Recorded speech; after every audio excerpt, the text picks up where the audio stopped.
Hello everybody. Welcome back for another video. Hope you're all doing absolutely fantastic and that you're all having a wonderful day. And without any further ado, let's jump right into it. In very popular news, as we continue to receive a large amount of speculation as to where exactly the cryptocurrency market could potentially go if we get a large number or any ETFs launched within the financial cryptocurrency space. ARK Invest, in collaboration with 21 Shares, has applied for a spot Ethereum ETF within the United States of America. For those of you who have missed it, I know it can be a bit confusing even if you were here. Over the course of the last decade, a large amount of companies have tried launching, getting approval for, or having a physical Bitcoin ETF. Physical or spot, meaning that they would actually be buying and holding that asset, Bitcoin, to actually measure the value of their fund, the ETF that is being traded on a stock exchange. The idea has always been that if we end up getting one, this will propel Bitcoin into the hyper financial mainstream and will be in a brand new utopian vision of the cryptocurrency space. Since a lot of companies recently have tried to get one filed, I think we have 7 or 8 companies who've tried to get one filed. The idea still being that allegedly within the next 5 weeks, we should have a yay or a nay from the US SEC, as the deadline is, I believe, the 16th and or 17th of October for all 7 or 8 of those to get a thumbs up or thumbs down. We also have been hearing that there's a large amount of companies who are trying to get Ethereum futures ETFs also pushed forward. The idea being that that would also be a way to get Ethereum into the further mainstream of the financial world, in that it would allow people and or companies who don't want to actually buy the Ethereum themselves, which is the dumbest thing that I've ever heard, but want to buy a US dollar-based piece of paper that says that they own Ether instead, as a way of getting into the futures market. And I think there's now 16 applications was the number that we heard from companies who are trying to have a fund that would allow them to buy portions of other funds who are dealing in Ethereum futures and put that into a fund that would then become an ETF. Confusing and stupid? Absolutely. Now, in what I think is the first of its kind, I don't remember saying spot Ethereum ETF that often. ARK Invest, a company who has heavily been in the cryptocurrency space for a number of years. It's headed, I'm pretty sure this is Cathie Wood's company. She's the person who is constantly in the news. She, I believe, is a Bitcoin Ether maximalist, kind of between the two. She thinks that Bitcoin will become a world currency, and why can't I say Ethereum? Will at some point become a world computer system, and both of these coins will skyrocket in price. She's also completely obsessed with Coinbase. She's the one who was buying tons of Coinbase stock all those months ago. Like every other week, she was in the news as whatever. So, as every other spot Bitcoin ETF has been rejected, and recently she was in the news, I believe at the beginning of August, stating that she believed that ARK Invest was going to get their Bitcoin ETF approved. It was not approved, as was to be expected. She's now trying to get an Ethereum ETF because the Bitcoin ETF did not work out over the course of the last decade. Everyone with me? I hope so. Furthermore, the new fund aims to expand its portfolio of crypto products, coming right after the SEC began considering Bitcoin ETFs and Ethereum futures that we've been hearing about the last couple of months. Therefore, if approved, the proposed ETF would set a new example in the crypto market by trading on the CBOE BZX exchange, marking a significant milestone. The odds of this getting approved are slim to none, and I'll tell you why. The SEC has stated before, and I mean just based on complete logic, the US at the time of me making this video still does not have a physical Bitcoin ETF. They had mentioned before, the people from the SEC, they consider every single coin to be a security in some form or fashion except for Bitcoin. If the thing that they don't consider falls under their power, their jurisdiction, their weight, they still haven't given an ETF for that. Them giving an ETF to other things that they think should be completely under control is probably not going to happen at all.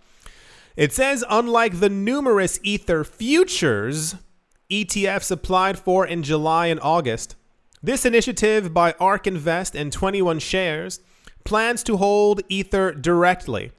Currently, Ether has a market cap of around $195 billion. It fluctuates, which is significantly less than Bitcoin's $500 billion market cap. It's because Ethereum is not Bitcoin. I'm not sure if anyone else got that. If approved, the fund would trade on the CBOE BZX exchange. However, the application did not disclose details, such as the ETF's trading code or fee structure, which is only more likely to get them not approved because the SEC wants to know everything. We were just here a couple of weeks ago. The SEC had a problem with all the 7 Bitcoin applications not writing who their custody manager was going to be. And that's when we all found out that for some reason, wink, they all chose Coinbase. Remember that little part? Which means that Coinbase has been working with these companies for a number of years. They didn't all randomly just decide to say the word Coinbase at the exact same time. And they don't even, the ARK people don't even have all the information for their application either.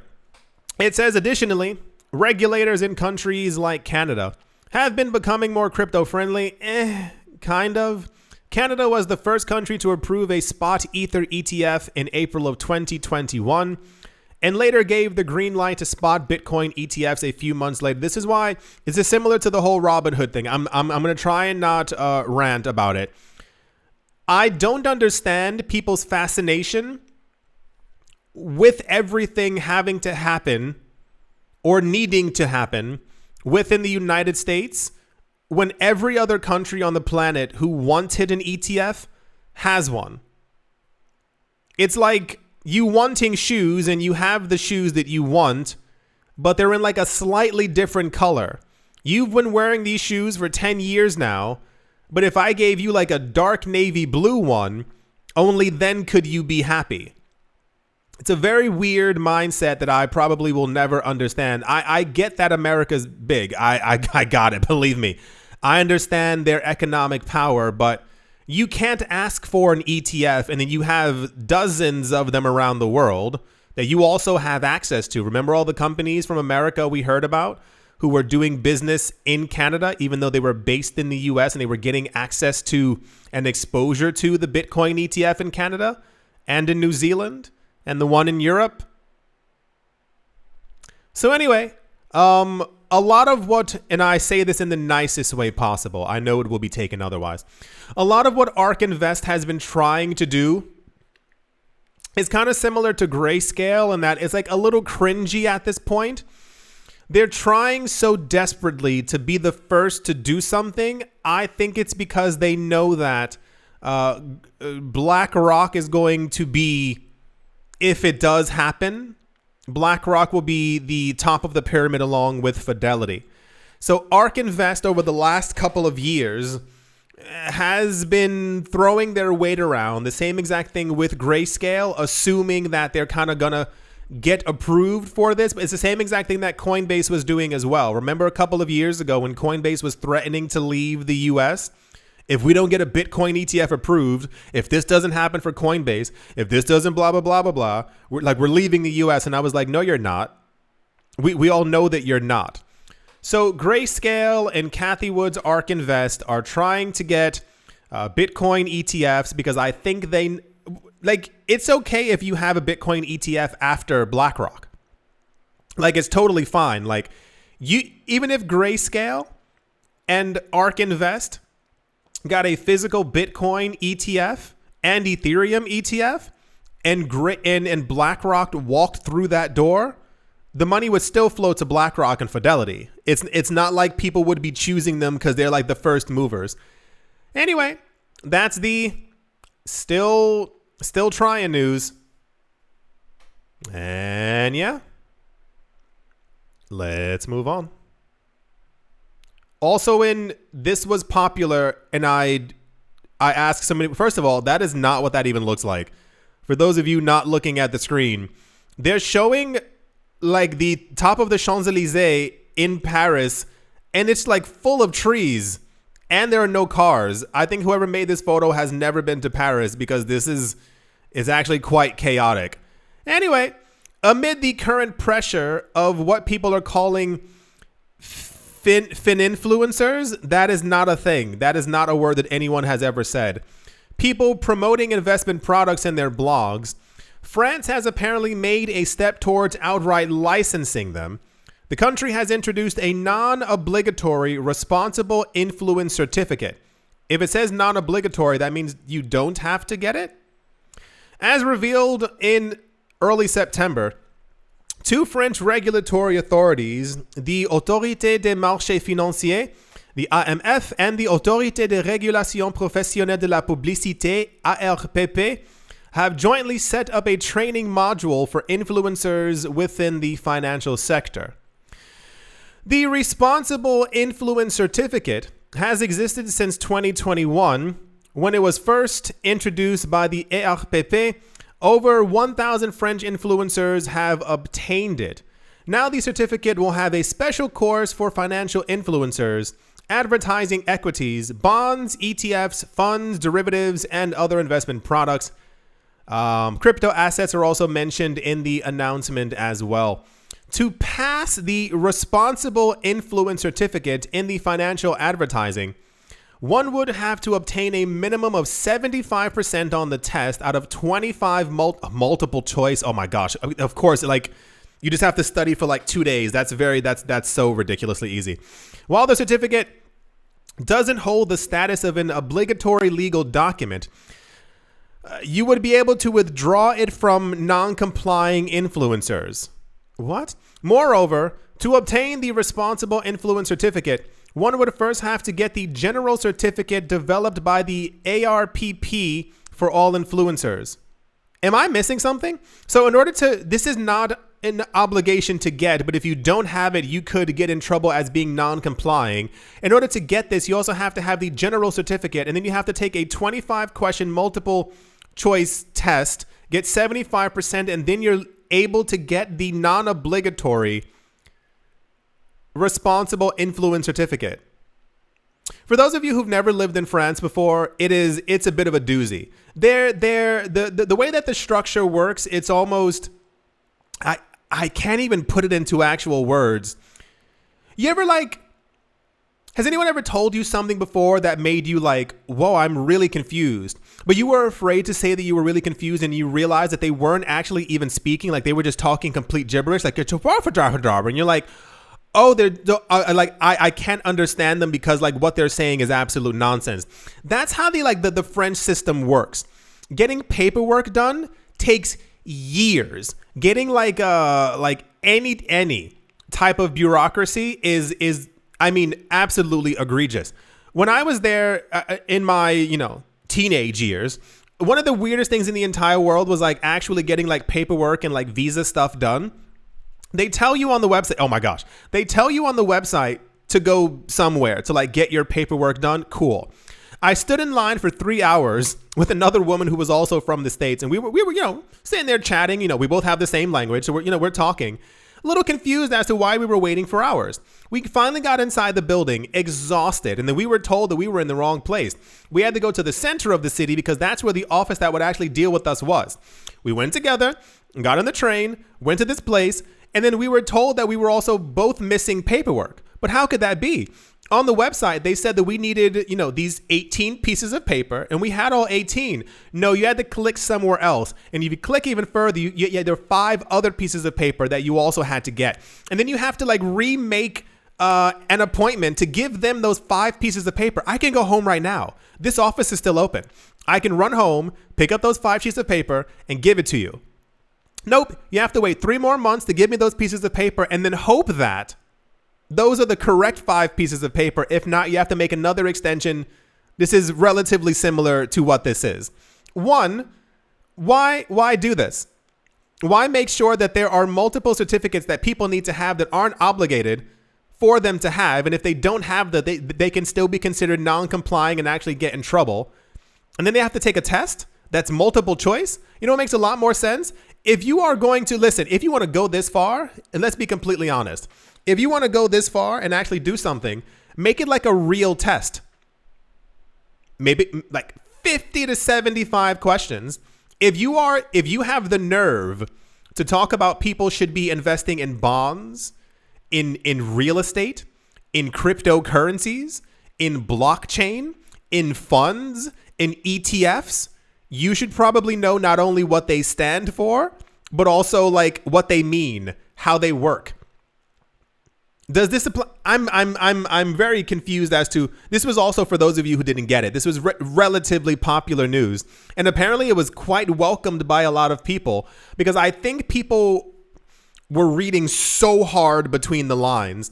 I think a lot of people assumed that this was like a positive for the cryptocurrency space, in that France was like legitimizing the idea of people talking about crypto online, and therefore if you got like a certificate that said that you could talk about this, well, therefore it was more legitimate in some sort of way.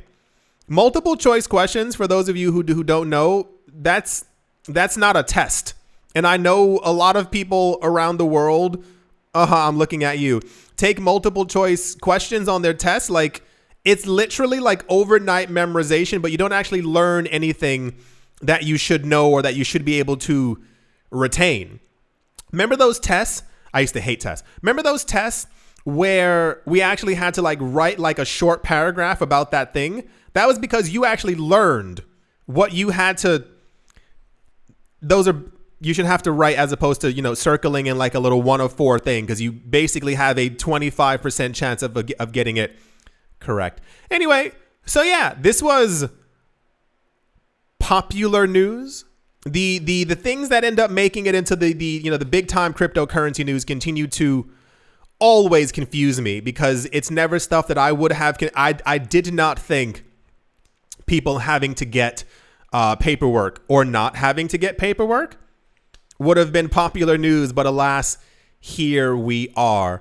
That's the Francis confusing news, and I know mathematically there are at least 10 people here who have moved to France, and you agreed with everything that I said, because I'm just constantly confused as to how that country is actually functioning. Oh, and they're not even one of the worst. I have friends who've moved to Italy and Spain. I could tell you stories, oh my gosh, about like, it just doesn't make any sense how anything actually functions. It shouldn't take years to do paperwork, but alas, it does. That's the France crypto influencer news. And yeah, let's move on. Why do people do this news? Why? I am full of questions. The blockchain analytical firm Arkham Intelligence, who's been in the news a lot recently, has found that Grayscale's Bitcoin Trust is actually the second largest Bitcoin wallet on the planet.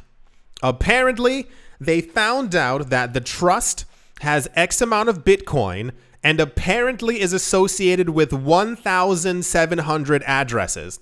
And for some reason, they've lumped that all together into the Grayscale Bitcoin Trust, and the analytical firm Arkham Intelligence, which sounds like something like a Batman villain, has found out that Grayscale is actually the second largest holder of Bitcoin.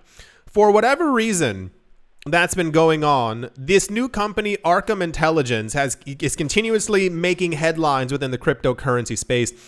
We heard about them a couple of weeks ago when they were looking through like the largest addresses, for crypto addresses that we had in the world. They determined that, what was it? That Robinhood, I think, is the largest Shiba Inu owner holder. Binance is also something. I think Coinbase was one of them as well.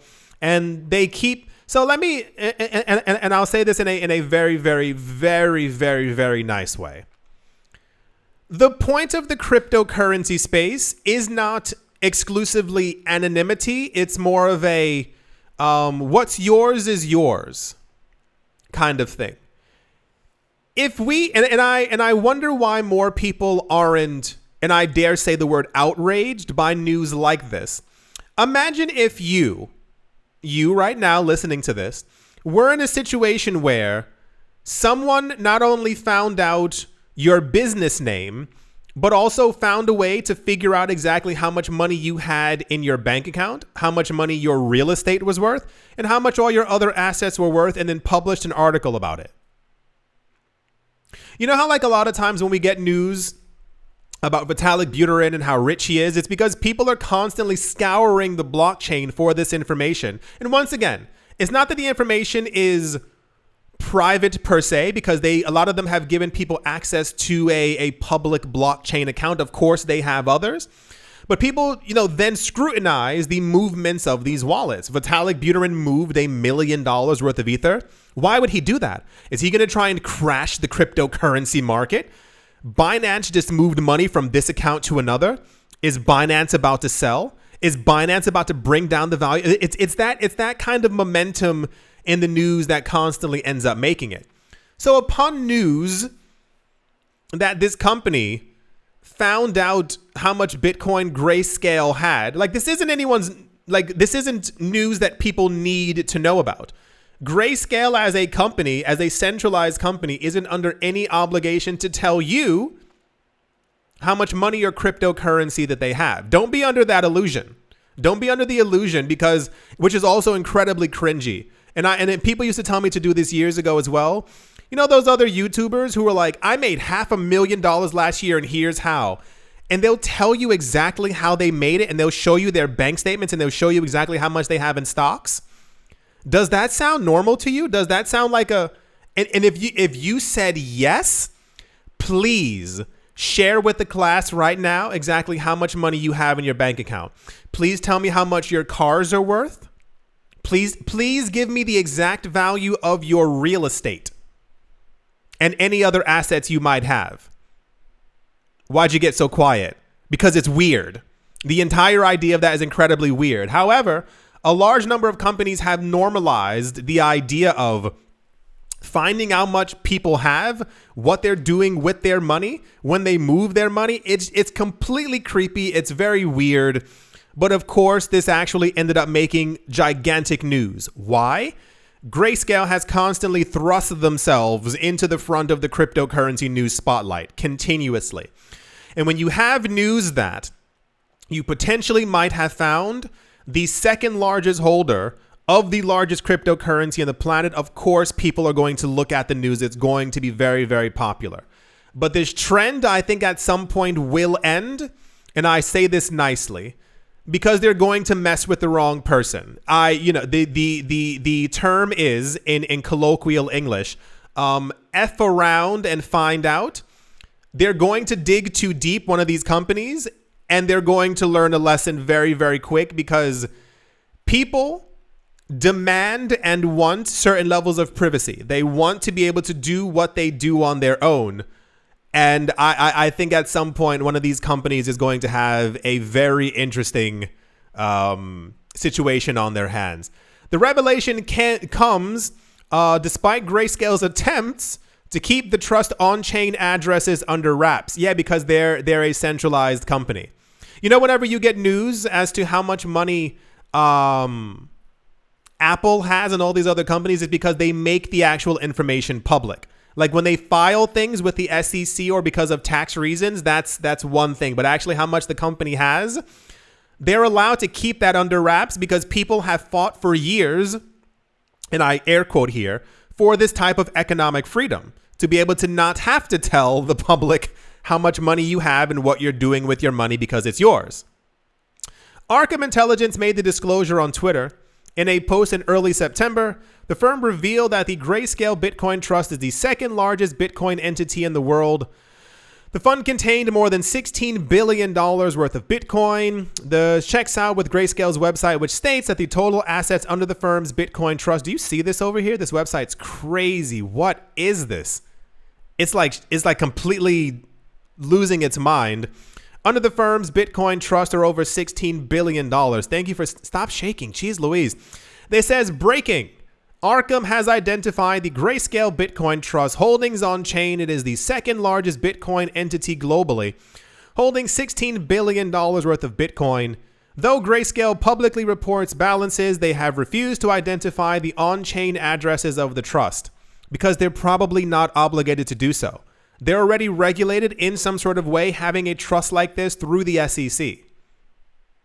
Anyway, very popular news as one might have imagined. I think a lot of people just are very bored. I think a lot of people assume that information that they don't have should be theirs. That is a very common theme I'm noticing on the internet and within the cryptocurrency space. If information is not divulged that you do not have to know about, people feel like something is being hidden from them and that they should know this information. You don't know for a reason. It's not your information to know. And once again, and I state this lightly, if you believe that other people's financial information should be disclosed, please, by all means, let everyone know exactly what's happening with your finances for the rest of your life. Why is everyone being so silent? Anyway, that's the Grayscale. Apparently is the second largest holder of Bitcoin on the planet. Cool. I'm not sure what we're supposed to do with this information. I'm not sure. Are we supposed to go dancing in the streets now that we know that this rich company is richer than we assumed? Should we send Elon Musk an email and ask him why he doesn't have as much Like, what was the... Anyway, that's the Grayscale news. And yeah, let's move on. Also in news, Coinbase has announced they're going to be ending their staking program in 4 places across the U.S. They are California, Wisconsin, New Jersey, and South Carolina. These 4 places, for some reason, will no longer be able to earn on Coinbase's Earn program. The move is a response to the latest lawsuit the company is facing from the U.S. SEC. As it stands, the SEC has completely lost their minds and are claiming that Coinbase has been operating as an unlicensed exchange broker the entire time. Now, I want you to understand this. Coinbase and Gemini have done, and Ripple, have done everything in their power. And now, and I say this not as an employee of any of these places. This is as someone who has gone over daily cryptocurrency news for 6, 7, 8 years. The amount of times we've gotten news that Coinbase, Gemini, and Ripple have gotten in contact with the US SEC, not only asking them for regulatory approval, but asking if they're doing everything correctly, is absolutely obscene. You would not believe how many times this has happened. At some point at the beginning of this year, the US SEC came forward and said that Coinbase has been non-compliant the entire time. That is to say, since around 2012, 2013. Understand how ridiculous that is when these people have actively gone forward on CNBC, Fox Business, ABC, you name it, and have said, yeah, we're waiting for the SEC to respond back to us. They've openly announced it. We're waiting for the SEC to tell us what we should do because we just want to be regulatorily compliant. The SEC claims that Coinbase has, when they offer staking services or any other service on their platform regarding cryptocurrencies, that allegedly they're not being transparent enough and aren't telling you exactly what's happening with your coins, regardless of the fact you're probably able to see all of this information on chain. They're also alleging, and also we heard earlier, like this summer, Coinbase came forward and said that the SEC came forward to them and said that they had to delist every coin on their platform because that's what the SEC wanted. Luckily, Coinbase had the cojones to say no, because that would have destroyed the altcoin space. You need to understand, we'd probably be looking at around a $68,000 Bitcoin because everyone would have flushed out their altcoins just into Bitcoin right now. So now on top of this, apparently California, Wisconsin, New Jersey, and South Carolina will no longer be able to use any of Coinbase's products because the US SEC is claiming a non-compliance. Coinbase apparently, of course, was like, nope, this is nonsense, claiming that executives have met with representatives of the SEC several times over the course of 9 years to ensure the company was following all of the rules. While Coinbase itself ended the Earn program for the above listed states, 10 other territories have opted out because of the ongoing lawsuit. Though those states have not been named at the time of writing, I'm going to assume Alaska, I'm going to assume New York. I would assume some other northeastern places are also going to be affected as well. I don't get it. This is only happening within the United States. I sincerely don't understand how people are putting up with this. That's the sentence that I'm going to use.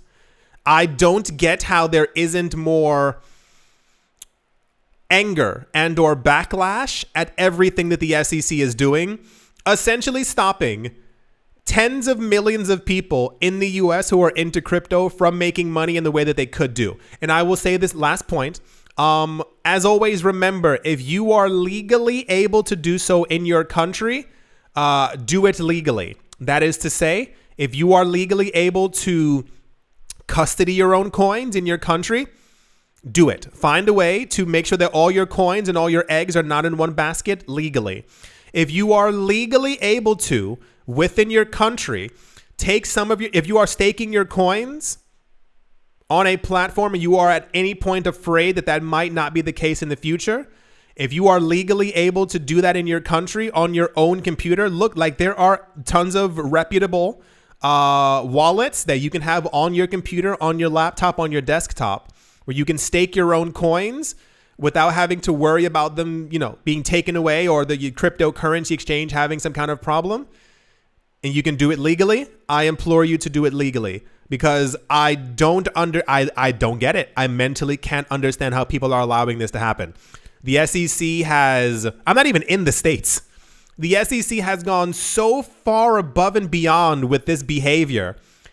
I am lightly shooketh that no one has done anything about it. Despite the weird news, I do sincerely hope that you have all enjoyed. I do hope that you all are having a great day. Great morning, great afternoon, great evening, wherever you are, wherever you might be. I do hope it's absolutely fantastic. As always, make sure to remember to take care of yourself. Find a day, and if you can't do it during the Monday through Friday, time in the weekend to do something nice for yourself. Invite friends over, go see friends, go outside, go for a walk, go to a park. Go to the movies. I went to the movies the other day and I watched 2 movies by myself. It was super, super fun. Do it. Do something that makes you laugh, makes you smile, makes you happy. The world is in a very intense place right now. You got to make sure that you're taking care of yourself. You got to make sure that you are doing something that makes you happy. It is very imperative. Doing all of this and being, stressed the entire time until we get to the crazy bull run is not worth it. You got to make sure that you take care of yourself. It is very, very important. Go outside, make yourself laugh, make yourself happy. Thank you all once again for watching, listening, liking, commenting, and or supporting. And I will most certainly be talking to you all soon. See you.